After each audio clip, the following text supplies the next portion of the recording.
बच्चों, स्वागत है आपका एक बार फिर से आपके अपने YouTube चैनल फिजिक्स की आत्मा पर। बच्चों, हम आपके लिए बहुत ही अच्छे तरीके से, शानदार तरीके से और बहुत ही मेहनत करके आपके लिए हम एक और भौतिक विज्ञान का, भौतिक शास्त्र का सेट भी लेकर आए हैं, जिससे आपकी संभावित जो है बहुत अच्छी तरीके से तैयारी हो सकती है। तो आप मेरे साथ बने रहिए और इसमें मैं आपको जो है ऑब्जेक्टिव का सॉल्यूशन बहुत अच्छे तरीके से दूंगा। और आप चाहेंगे अगर कमेंट करेंगे तो मैं आपको आंसर्स भी इसके बताऊंगा, है ना, क्वेश्चंस के आंसर बताऊंगा। तो सबसे पहले हम बात करते हैं क्वेश्चन नंबर फर्स्ट की। इस क्वेश्चन नंबर फर्स्ट जो है आपका वो सही विकल्प, और आप देखते जाइए क्वेश्चन। पहला क्वेश्चन है, निम्नलिखित में से कौन ऐसा एक मात्रक पद्धति का मूल मात्रक नहीं है। तो इनमें से आपको देखना कौन मूल मात्रक नहीं है, मीटर, किलोग्राम, केल्विन, कुलाम। तो आपका आंसर आ गया होगा कि कुलाम जो है वो मूल मात्रक नहीं होता है। ठीक है, इसके बाद नीचे एक क्वेश्चन दे रखा आपको, इसमें कुछ डायग्राम दे रखे हैं।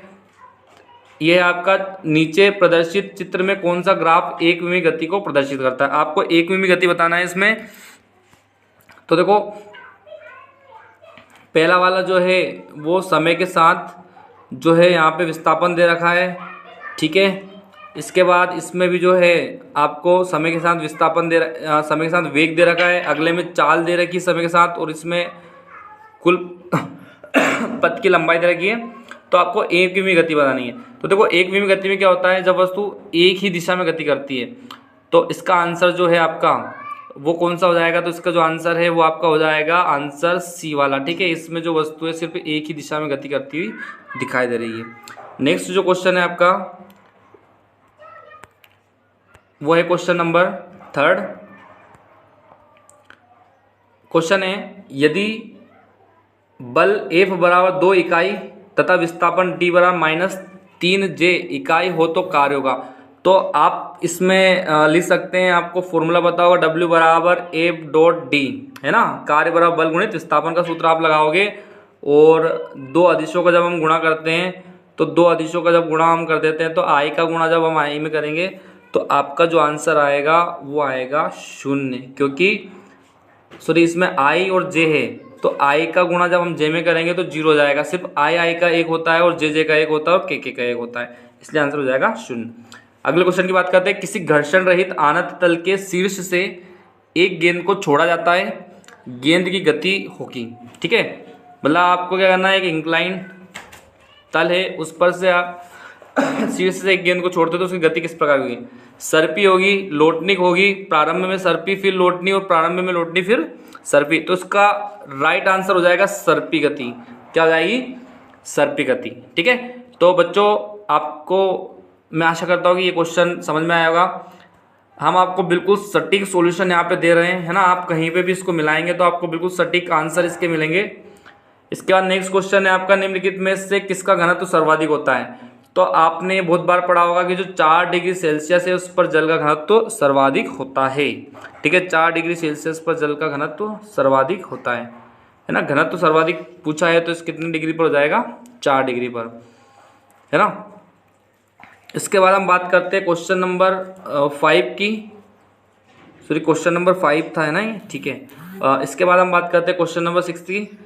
किसी अणु की प्रत्येक कंपन गति गैस की आंतरिक ऊर्जा में कितनी ऊर्जा का योगदान देती है ना। कंपनिक गति कितना योगदान देती है। तो काल्पनिक गति के लिए अगर आपको आंसर देखना है तो आपका जाएगा KT। काल्पनिक गति के लिए हम क्या करते हैं, KT। और स्थानांतरित गति के लिए हम 1/2 mv² हम उसके लिए यूज करते हैं। तो इसका राइट आंसर हो जाएगा KBT, है ना। K कॉन्स्टेंट होता है, बोल्ट्जमान कॉन्स्टेंट, और T होता है परमताप। ठीक है, तो ये ऑब्जेक्टिव्स आपके हो गए हैं 6 के 6 ऑब्जेक्टिव, जिनके सही आंसर्स आपने यहाँ पे देखे। अब आइए बच्चों, इनके आंसर्स आप देखने का प्रयास कीजिए। पहले आपको सेट ए करवाया था, अभी सेट बी है। इसका पहला क्वेश्चन है, रिक्त स्थानों की पूर्ति कीजिएगा। पहला क्वेश्चन, किसी पिंड की खाली स्थान की दर आरोपित बल के अनुक्रमणानुपाती होती है। ठीक है, आरोपित बल के अनुक्रमणानुपाती क्या होती है, तो आपने पता होगा न्यूटन का द्वितीय नियम होता है संवेग परिवर्तन की दर, है ना। किसी पिंड की संवेग परिवर्तन की दर आरोपित बल के समानुपाती अनुक्रमणानुपाती होती है, ये आपने अच्छे से पढ़ा होगा। नेक्स्ट क्वेश्चन है आपका, घूर्णी गति में द्रव्यमान के समतुल्य राशि है। घूर्णी गति में द्रव्यमान के समतुल्य क्या है, तो सीधा सा आंसर है उसका जड़त्व आघूर्ण। क्या हो जाएगा, जड़त्व आघूर्ण। ठीक है, नेक्स्ट क्वेश्चन है, किसी कण के एकांक द्रव्यमान की खाली स्थान को गुरुत्वीय स्थितिज ऊर्जा कहते हैं। तो आप यहाँ पे क्या लिख सकते हो इसका आंसर, तो आप यहाँ पे द्रव्यमान की गुरुत्वीय स्थितिज ऊर्जा, इसका आंसर हो जाएगा द्रव्यमान की गुरुत्वीय स्थितिज ऊर्जा को गुरुत्वीय विभव कहते हैं। ठीक है, गुरुत्वीय स्थितिज ऊर्जा ही उसका क्या कहलाएगा, गुरुत्वीय विभव, अगर एकांक द्रव्यमान की हम बात करते हैं तो। क्वेश्चन नंबर 4 है, एकांक क्षेत्रफल प्रत्यानयन बल को कहते हैं। एकांक क्षेत्रफल पर लगने वाले प्रत्यानयन बल को क्या कहते हैं, तो ये आपने बहुत अच्छे से पढ़ा होगा, इसको हम प्रतिबल बोलते हैं ना। प्रतिबल जो होता है F/A है ना, प्रतिबल होता है F/A। ठीक है, क्वेश्चन नंबर 5 की बात करते हैं, अत्यंत प्रक्रम अत्यंत धीमी गति से होने वाला प्रक्रम है। कौन सा प्रक्रम अत्यंत धीमी गति से होने वाला है, तो इसमें आपका जो आंसर हो जाएगा, प्रक्रम अत्यंत धीमी गति से होने वाला है तो समतापी प्रक्रम इसका आंसर हो जाएगा ना, समतापी प्रक्रम। इसको अपन स्थितिक कल्प प्रक्रम भी बोलते हैं, समतापी प्रक्रम या स्थितिक कल्प प्रक्रम। 6th क्वेश्चन जो है आपका वो है, गैसों के विसरण की दर उनके अणुओं के द्रव्यमान के खाली स्थान होती है। तो देखो आप, वर्गमूल के व्युत्क्रमानुपाती होती है। क्या होती है, वर्गमूल के व्युत्क्रमानुपाती। गैसों के विसरण की दर उनके वर्गमूल के व्युत्क्रमानुपाती होती है, यानी कि 1/√, और गैसों के विसरण की दर उनके अणुओं के द्रव्यमान के ना, तो √m आ जाएगा। क्या जाएगा, 1/√m इसका आंसर आ जाएगा। तो आप ऐसा लिख सकते हो, या द्रव्यमान के वर्गमूल के व्युत्क्रमानुपाती, आप आंसर देना यहाँ पे वर्गमूल के व्युत्क्रमानुपाती। चलो बच्चों, अब हम चलते हैं अगले क्वेश्चन पर। अगला क्वेश्चन है आपका सही जोड़ी। ठीक है, क्या है, सही जोड़ी। देखिए पहला क्वेश्चन, मेरे हिसाब से सारे क्वेश्चंस जो हैं इनमें सब में आपसे सबकी डायमेंशन पूछी है। क्या पूछी है, डायमेंशन। तो ऐसे क्वेश्चन को सोल्व करने के लिए आप सबसे पहले क्या करेंगे, जो आंसर्स आपको है ना, मैं सोल्व करने का तरीका बताता हूँ। इसमें सोल्व करने का तरीका ये होता है कि जो आपको इजीली पता है, सबसे पहले जो इजीली पता है उनको सोल्व कर लो। जैसे सामान्यतः जो बच्चों को पता होता है, जैसे अभिकेंद्रित त्वरण, जो त्वरण का होता है वो अभिकेंद्रित त्वरण का होता है, तो इसका आंसर जो हो जाएगा वो कौन सा हो जाएगा, जी वाला हो जाएगा, है ना। क्या हो जाएगा इसका आंसर, पहले का नहीं, तीसरे का क्या हो जाएगा, जी हो जाएगा। तो कुछ सरल हम मिला लेते हैं यहाँ पे। इसके बाद कोणीय चाल जो होता है वो कोणीय विस्थापन बटा समय, तो कोणीय विस्थापन तो v-इन होता है, तो कोणीय चाल को किससे मिलाओगे, सिर्फ समय यानी कि t इनवर्स। तो ये जस्ट सामने दे रखा है इसके, है ना। इसका क्या हो जाएगा, इसके जस्ट सामने ई वाला हो जाएगा। कौन सा हो जाएगा, ई वाला।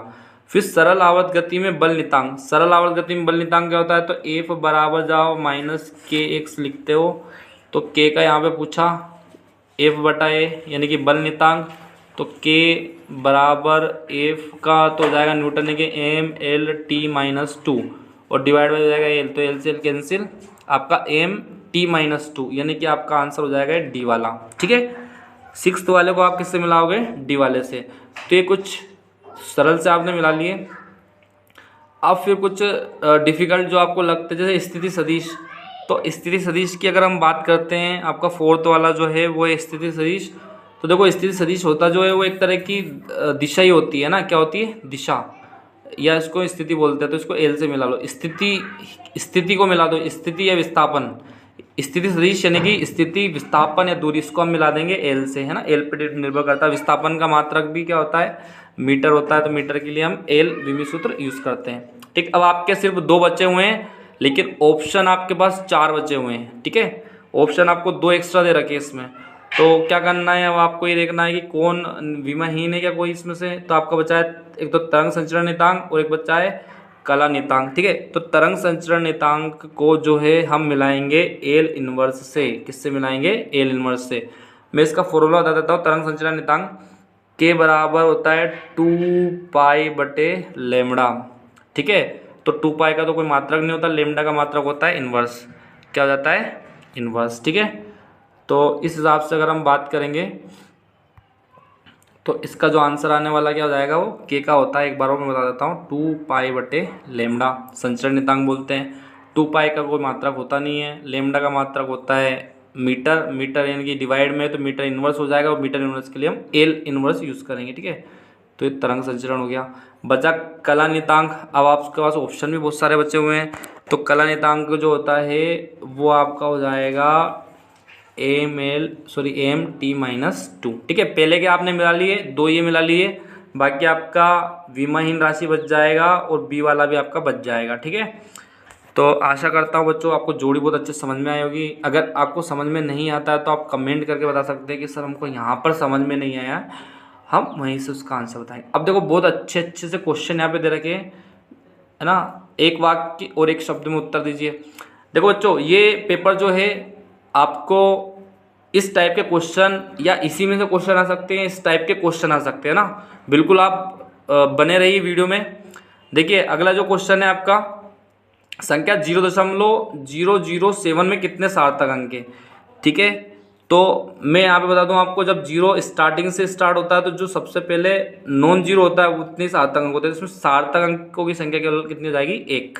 सार्थक अंकों की संख्या कितनी हो जाएगी, एक। किसी वस्तु को गतिमान कब कहते हैं, तो देखो किसी वस्तु गतिमान हम जब कहते हैं जब समय के साथ उसकी गति में परिवर्तन, समय के साथ उसकी स्थिति में परिवर्तन हो, उसको हम क्या बोलते हैं, गतिमान। तीसरा है किसी त्वरित ट्रक के फर्श पर रखे बॉक्स को ट्रक के साथ त्वरित करने हेतु बल कौन सा कार्य करता है।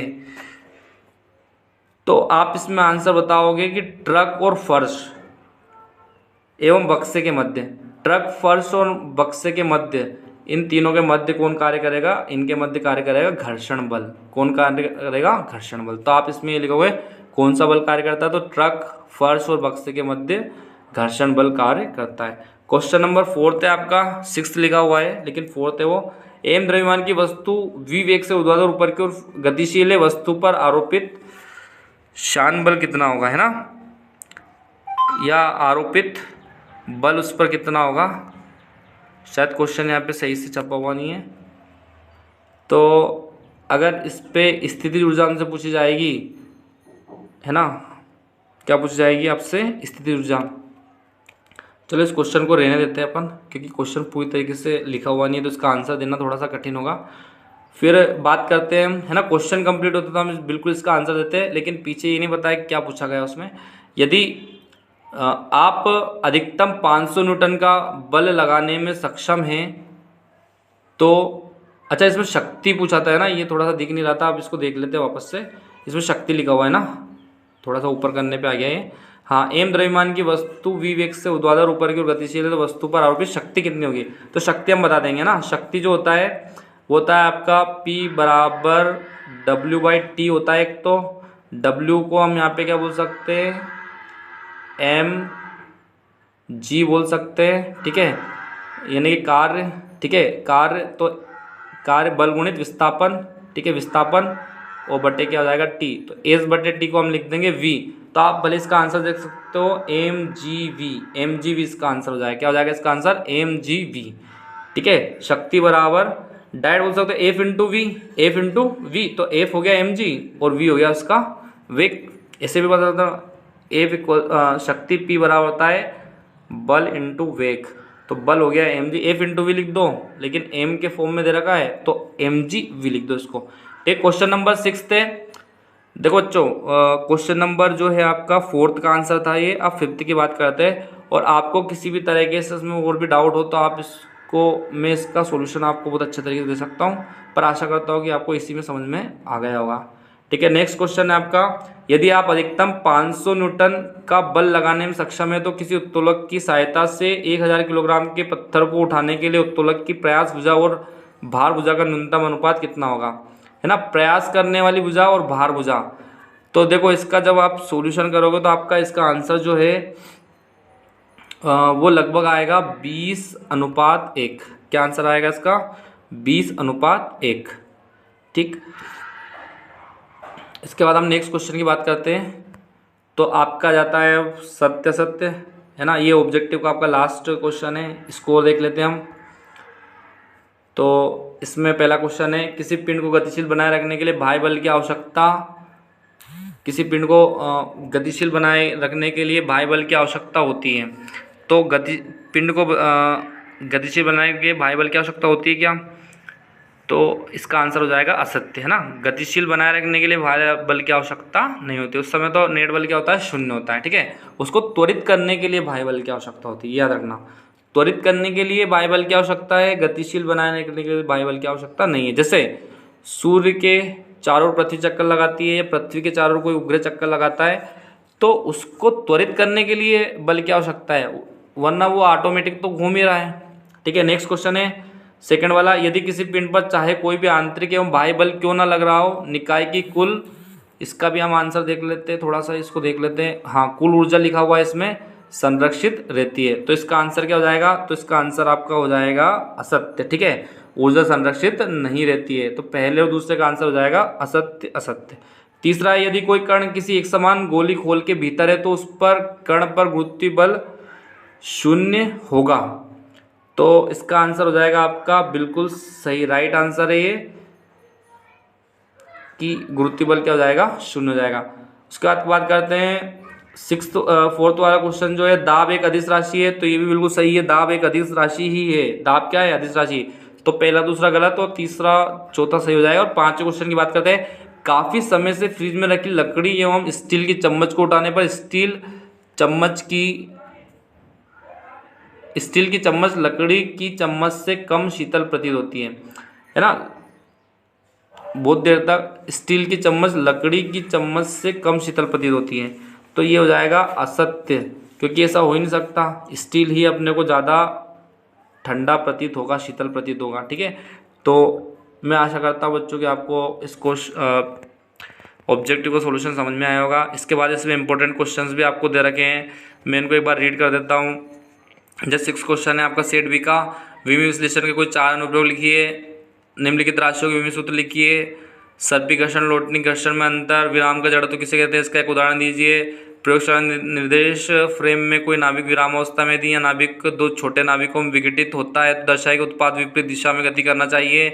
क्रिकेट खेल में एक जैसी गेंद को कैच करते समय खिलाड़ी ए अपने हाथ 10 सेंटीमीटर तथा बी अपने हाथ 40 सेंटीमीटर पीछे खींचते हुए गेंद को रोकता, दोनों द्वारा गेंद पर आरोपित बल का अनुपात ज्ञात कीजिए। प्रत्यास्थ एवं अप्रत्यास्थ संघट्य को परिभाषित कीजिए। कार्य ऊर्जा प्रमेय कारण स्पष्ट कीजिए, क्यों अधिक परावर्तक वाले पिंड अल्प उत्सर्जक होते हैं।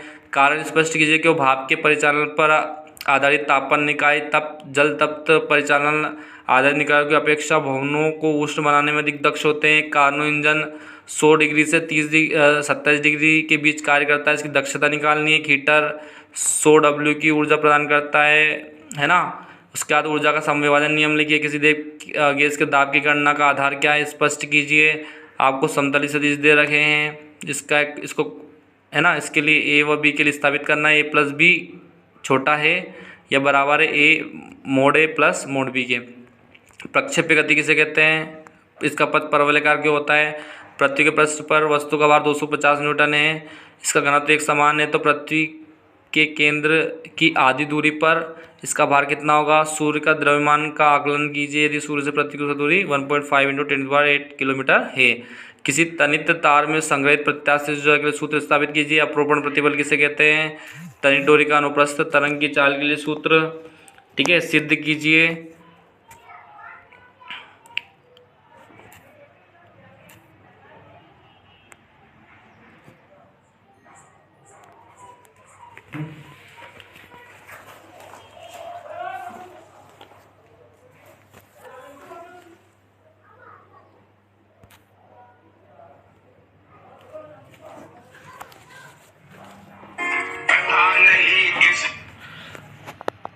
ठीक है बच्चों, मैं आशा करता हूँ कि आपको अच्छे से वीडियो समझ में आया होगा।